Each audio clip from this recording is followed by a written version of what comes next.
राम का नाम अगर कोई जय श्री राम का नारा लगा रहा है बहुत अच्छी बात है, लेकिन मेरे यहाँ पे जहाँ का मैं रहने वाला हूँ वहाँ पे सिया राम बोला गया है, जय सिया राम। कन्हैया देशद्रोही है, देशद्रोही है। उस पर तो किसी आदमी है। मनोज तिवारी भी गलत है, हाँ। मगर हम लोग मजबूरी है, देंगे उसी को, हिंदुत्व के नाम पे मोदी को। कन्हैया कुमार के बारे में परसेप्शन बनाया गया है अच्छा। कि ये देशद्रोही है, फला है। पढ़े लिखे की अगर आप देशद्रोही की परिभाषा तय कर देंगे तो आप समझ लेते आप किसी को भी देशद्रोही बना देंगे अपने फायदे के लिए। मोदी हिंदूवादी जी नेता है, मोदी जी हिंदूवादी नेता है। उनको हमने 2 टर्म दिए, 10 साल दिए उनको, अच्छे से बोला कि आप यार ये हमारे सुख दुख को समझेगा, ये अच्छे दिन लाएगा। लेकिन क्या हुआ, उन्होंने कहा 2 करोड़ रोजगार देंगे, नहीं बनाए। 7.5 लाख नौकरियां इन्होंने 10 सालों में दी है। तो आप समझ लीजिए नौकरी के आधार पर कोई राजनीति नहीं हो रही। अगर आपके बच्चे कितने बड़े होंगे अभी? हमारे बच्चे बड़े बड़े हैं। बड़े हैं। अगर वो कहेंगे कि हम बीजेपी का सपोर्ट नहीं कर रहे हैं तो आप उनको डांटेंगे? बिल्कुल डांटेंगे, डांटेंगे? बिल्कुल बिल्कुल इतना ज्यादा भक्त? बिल्कुल।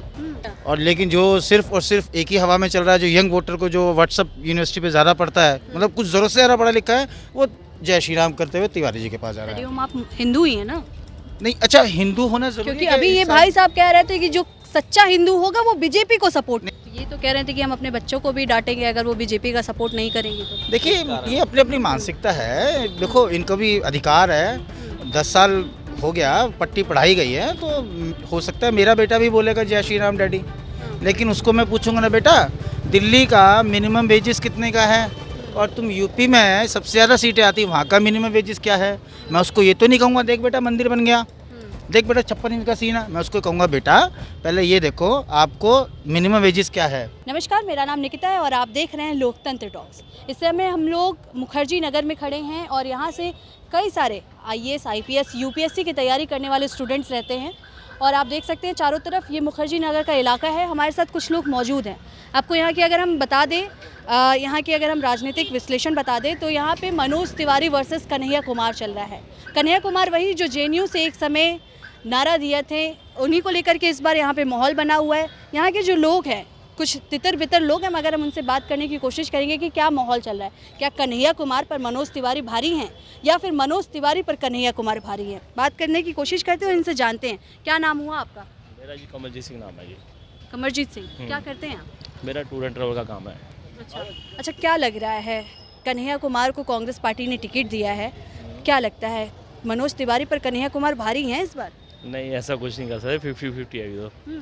कुछ नहीं कर सकते कि हाँ भी मनोज तिवारी भी जीत सकते हैं, कन्हैया कुमार भी जीत सकते हैं जी। अच्छा, तो कन्हैया कुमार लगता है कि अगर जीत जाते हैं, संसद में जाते हैं और सांसद बनते हैं तो फिर कुछ काम करेंगे दिल्ली के लिए? हाँ, कन्हैया कुमार एजुकेटेड आदमी है। आज तक मनोज तिवारी जी संसद में एक बार भी नहीं बोले हैं क्षेत्र के लिए। हो सकता है कन्हैया कुमार जी बहुत अच्छा बोल पाएँ और लोगों की बातों को वहाँ तक रख पाएँ, समझा पाएँ कि अभी लोगों की ये परेशानी है। ग्राउंड रियलिटी पे तो मनोज तिवारी जी को कभी देखा ही नहीं है इस एरिया में। अच्छा, मनोज तिवारी 10 साल से यहाँ से सांसद रहे हैं, कुछ काम हम? नहीं, ऐसा कुछ खास काम नहीं है। काम उनका पसंद नहीं आया या उन्होंने काम नहीं किया है? नहीं, कुछ समझ ही नहीं आया क्या करा क्या उन्होंने। तो लगता है कि इस बार जो दिल्ली की जनता है वो कन्हैया कुमार पे कहीं ना कहीं भरोसा जताएगी?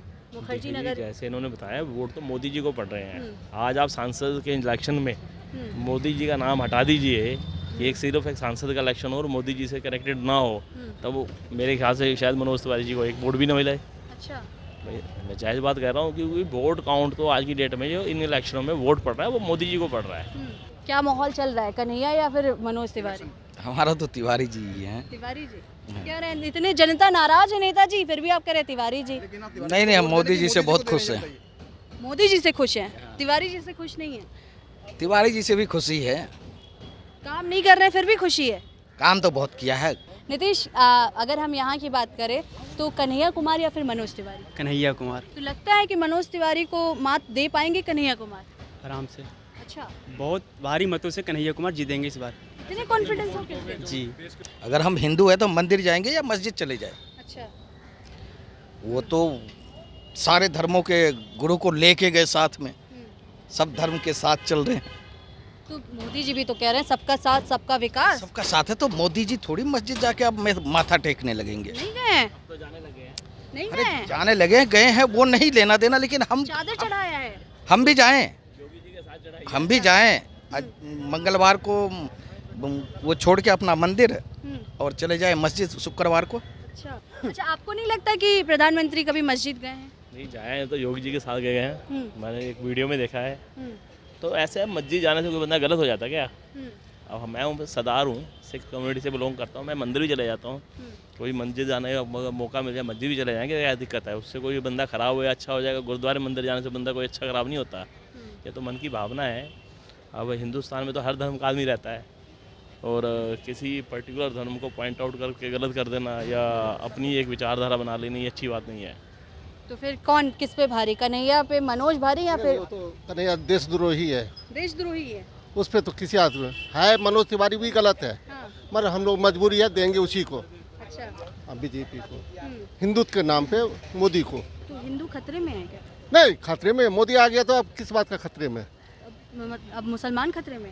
नहीं नहीं, मुसलमान भी खतरे में नहीं है। कांग्रेस पार्टी तो यही कह रही है। नहीं वो तो पप्पू है, वो तो कुछ भी बोल दे उससे तो। अच्छा, सारे चोर एक हो गया, हाँ। सारे चोर एक है, इसलिए तो कुछ भी बोले। कन्हैया कुमार को क्यों नहीं पसंद कर रहे हैं आप लोग? देशद्रोही है, टुकड़े टुकड़े टुकड़े टुकड़े गैंग है, हम्म, तो उस पर तो बोलना बेकार है। किसके बारे में परसेप्शन बनाया गया है? मैम ये कन्हैया कुमार के बारे में परसेप्शन बनाया गया है अच्छा। कि ये देशद्रोही है, फला है। पढ़े लिखे की अगर आप देशद्रोही की परिभाषा तय कर देंगे तो आप समझ लेते आप किसी को भी देशद्रोही बना देंगे अपने फायदे के लिए। अच्छा, तो मनोज तिवारी को टक्कर दे रहे हैं कन्हैया कुमार? मनोज तिवारी को 2 टर्म दे दिए हैं, यहाँ पे 2 बारी जीत के आ चुके हैं मनोज तिवारी जी, और उनके काम के आधार पर अगर उनकी राजनीति देखी जाए तो उसके आधार पर वो 40% भी लायक नहीं है इस समय। अच्छा जी मैम। सर, इधर ये कह रहे हैं कि प्रधानमंत्री हिंदू मुसलमान कर रहे हैं, आपको लगता है ऐसा? फिर इसीलिए हमारे देश के स्वभाव है, जो हिंदू में एकता नहीं है, मुसलमान में एकता है, इसलिए ये राजनीति चल रही है। अच्छा, समझे ना? अगर हिंदुत्व के नाम पे हमारे सब में कलंक है। अच्छा, हाँ, जैसे मोहम्मद में आज भी मुसलमान में हम ये नहीं कहते कि वो किसी को विरोध करे, पर अपना जब टाइम आता है तो सब एक होता है। और हिंदू एक नहीं होते? हिंदू एक नहीं है, हम आप जात इनके में बात बटे से हुए हैं। सहमत है? मैम हिंदू एक क्यों नहीं होगा? आप सोचिए ना, जो हिंदू का मतलब क्या होता है। मैं तो अगर हिंदू का मतलब ये समझता हूँ जो हीन भावना से दूर है। मेरे को तो ये पढ़ाया गया जो हीन भावना से दूर है वह हिंदू है, जो सब धर्म का सम्मान करता है वह हिंदू है। अपने धर्म के प्रति उसकी आस्था होती है, लेकिन औरों धर्म का भी वो सम्मान करता है। आज मुद्दा हिंदू, आप 2 टर्म को हिंदू को चले ले लिए, हम कहते हैं हिंदू, मोदी हिंदूवादी जी नेता है, मोदी जी हिंदूवादी नेता है। उनको हमने 2 टर्म दिए, 10 साल दिए उनको, अच्छे से बोला कि आप यार ये हमारे सुख दुख को समझेगा, ये अच्छे दिन लाएगा। लेकिन क्या हुआ? उन्होंने कहा 2 करोड़ रोजगार देंगे, नहीं बनाए। आप 2 करोड़ को अगर एवरेज लेके चाहेंगे पिछले 10 सालों में तो 20 करोड़ होते हैं। उसका एवरेज मैंने 7.5 लाख देखा कि इसका 7.5 लाख एवरेज आया है। तो आप देख लीजिए रेशियो उसका कितना हुआ। 2 करोड़ का रेशियो अगर 1% होता है वो भी 20 लाख होता है। 7.5 लाख नौकरियां इन्होंने 10 सालों में दी है। तो आप समझ लीजिए नौकरी के आधार पर कोई राजनीति नहीं हो रही, शिक्षा के आधार पर बेहतर शिक्षा कैसे की जाए। अगर आपके बच्चे कितने बड़े होंगे अभी? हमारे बच्चे बड़े बड़े हैं। बड़े हैं। अगर वो कहेंगे कि हम बीजेपी का सपोर्ट नहीं कर रहे हैं तो आप उनको डांटेंगे? बिल्कुल डांटेंगे, डांटेंगे? बिल्कुल बिल्कुल इतना ज्यादा भक्त? बिल्कुल, हिंदुत्व के नाम पे देंगे हम सब। अच्छा, मोदी जी क्यों पसंद है आपको? बीजेपी क्यों पसंद है? हिंदू के उठाए हैं, हिंदू को उठाएं बस इसलिए? इसलिए काम किए हैं, काम किए हैं? काम किया। अब हर आदमी कहता है रोजगार नहीं, रोजगार नहीं, रोजगार नहीं। हमारा भी बेटा ग्रेजुएशन करके गया, मैंने बोला जॉब दे सरकारी के, करा जॉब स्टार्टिंग कब होगा, नहीं होगा। फर्स्ट क्लास 60,000 रुपये अकाउंटेंट के ले रहा। क्या नाम हुआ भैया? हरिओम। हरिओम। हरिओम, क्या करते हैं हरिओम जी? छोटी मोटी नौकरी जो बची हैं थोड़ी बहुत, वही उनमें से एक आधी है। क्या यहाँ पे माहौल है कन्हैया कुमार या फिर मनोज तिवारी? देखिए जो इंसान पढ़ा लिखा है थोड़ा बहुत, जिसको पता है कि जो फ्यूचर को सोच करके दिमाग लगा रहा है, सोच को पता है सच्चाई, संविधान, जिसको लोकतंत्र जिसको महसूस है, वो तो कन्हैया के साथ जा रहा है। अच्छा। और लेकिन जो सिर्फ और सिर्फ एक ही हवा में चल रहा है, जो यंग वोटर को जो व्हाट्सअप यूनिवर्सिटी पे ज़्यादा पढ़ता है, मतलब कुछ ज़रूरत से ज़्यादा पढ़ा लिखा है, वो जय श्री राम करते हुए तिवारी जी के पास जा रहा है। हरिओम, आप हिंदू ही है ना? नहीं, अच्छा हिंदू होना जरूरी क्योंकि है अभी ये इंसान- भाई साहब कह रहे थे कि जो सच्चा हिंदू होगा वो बीजेपी को सपोर्ट नहीं, करेगा। मैं सिर्फ इसमें एक बात है, क्या इंसान होना काफ़ी नहीं है? और इसके अलावा भारतीय नागरिक होना काफ़ी नहीं है क्या? ये हिंदू मुस्लिम ही ज़रूरी है क्या? मैं अगर भारतीय नागरिक हूँ और इंसान हूँ, क्या ये मेरे लिए होना काफ़ी नहीं है? तो ये तो कह रहे थे कि हम अपने बच्चों को भी डांटेंगे अगर वो बीजेपी का सपोर्ट नहीं करेंगे तो। देखिए ये अपनी अपनी मानसिकता है। देखो इनका भी अधिकार है, 10 साल हो गया, पट्टी पढ़ाई गई है, तो हो सकता है मेरा बेटा भी बोलेगा जय श्री राम डैडी। लेकिन उसको मैं पूछूंगा ना, बेटा दिल्ली का मिनिमम वेजेस कितने का है और तुम यूपी में सबसे ज़्यादा सीटें आती वहाँ का मिनिमम वेजेस क्या है।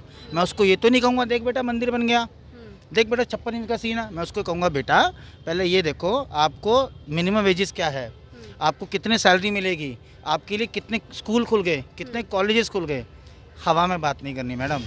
राम का नाम अगर कोई जय श्री राम का नारा लगा रहा है बहुत अच्छी बात है, लेकिन मेरे यहाँ पर जहाँ का मैं रहने वाला हूँ वहाँ पे सिया राम बोला गया है, जय सिया राम। और यहाँ पे श्री राम, अरे राम का नाम लेते ही तो आदमी के दिल एकदम उसका दिल मलिन जाना चाहिए, एकदम उसके अंदर शांति आनी चाहिए। और हम भड़काने के लिए एक नारा लगा रहे हैं जय श्री राम। आप कह रहे हैं कि कन्हैया कुमार इस बार भारी हैं, ठीक है।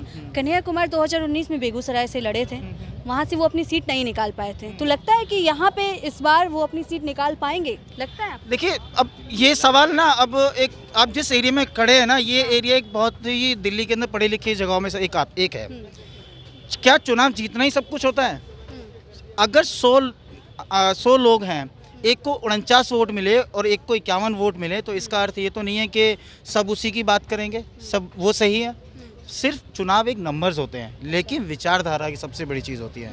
हालांकि राजनीति में वो विचारधारा रही नहीं, लेकिन अगर मैं तिवारी जी की बात करूं, अगर 10 साल पहले की बात करूं तो वो सपा में थे, तो विचारधारा की लड़ाई तो रही नहीं। अगर लेकिन अब कोशिश करना चाहिए कि हम मुद्दों पे बात करें। तो क्या मुद्दे क्या अच्छा ठीक है, यहाँ के मुद्दे क्या क्या आप हमें ये बताइए। यहाँ का सबसे बड़ा मुद्दा तो यह है कि एक तो ट्रैफिक जाम की सबसे बड़ी समस्या है। दूसरा, यहाँ पे हमारे जो स्टूडेंट्स आते हैं उनका रहने को लेकर के यहाँ पे बड़ी कोचिंगों की सिक्योरिटी नहीं है, फायर सेफ्टी नहीं है जहाँ पढ़ रहे हैं। यहाँ पर जो है जो हमारे स्टूडेंट्स आते हैं उनके लिए कोई हॉस्टल की व्यवस्था बनाई जाए। आप सोचिए ना 10 साल में कितने हॉस्टल इंक्रीज़ हुए हैं। अगर तिवारी जी यहाँ पर लोकसभा के सांसद हैं, सोचो ना एक हॉस्टल नया ऐड नहीं हुआ है।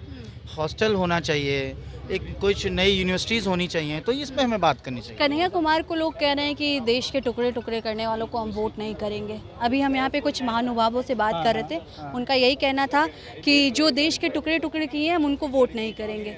देश के टुकड़े टुकड़े मतलब क्या, मतलब मजाक है क्या? देश के टुकड़े कोई हलवा है क्या? कोई टुकड़े करके खा लेगा? कोई ब्रेड है क्या? अरे भैया अगर उसने कहा है, देखो मैंने पढ़ा है और मैंने देखा है, ये जो वीडियो थी वो डॉक्टरेट वीडियो थी, वो भी जी न्यूज़ की थी। दिल्ली पुलिस से पूछा गया ये वीडियो कहाँ से मिली, तो जी न्यूज़ से मिली जी। उन्होंने खुद कोर्ट में कहा है, जब एविडेंस है नहीं। ठीक है, अभी की बात करें, 25 तारीख को दिल्ली में चुनाव है 7 सीटों के लिए, क्या माहौल है? दिल्ली के लोगों को क्या लगता है? Modi That's it. 7 की 7 सीट Clean. क्लीन। आपको क्या लगता है? देखिए मैं तो कहता हूँ अच्छा चुनाव होना चाहिए। अगर 7 सीट रहे जीते, 5 जीते हैं, 6 जीते हैं, फाइट अच्छी होनी चाहिए। लेकिन मैं समझता हूँ कि चुनाव है तो कोई ना कोई जीतेगा, चाहे बीजेपी जीते चाहे इंडिया गठबंधन जीते। ये हमारे बीच कुछ लोग थे जो पूर्वी दिल्ली से थे। पूर्वी दिल्ली में माहौल है कन्हैया वर्सेस मनोज तिवारी। मनोज तिवारी यहाँ से 2014 से जीत रहे हैं, 10 साल से सांसद है। कन्हैया कुमार को इस बार कांग्रेस ने टिकट दिया है। फिलहाल क्या कुछ होगा ये तो 4 जून को पता चलेगा।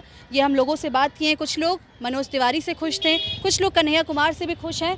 कहना है कि पार्टी विशेष विचारधारा के हिसाब से जो अच्छा काम करेगा, जो जनता के हित में काम करेगा, हम उनके साथ हैं। फिलहाल क्या कुछ होगा ये तो 4 जून को पता चलेगा। अभी हम इसको यहीं पे समाप्त करते हैं।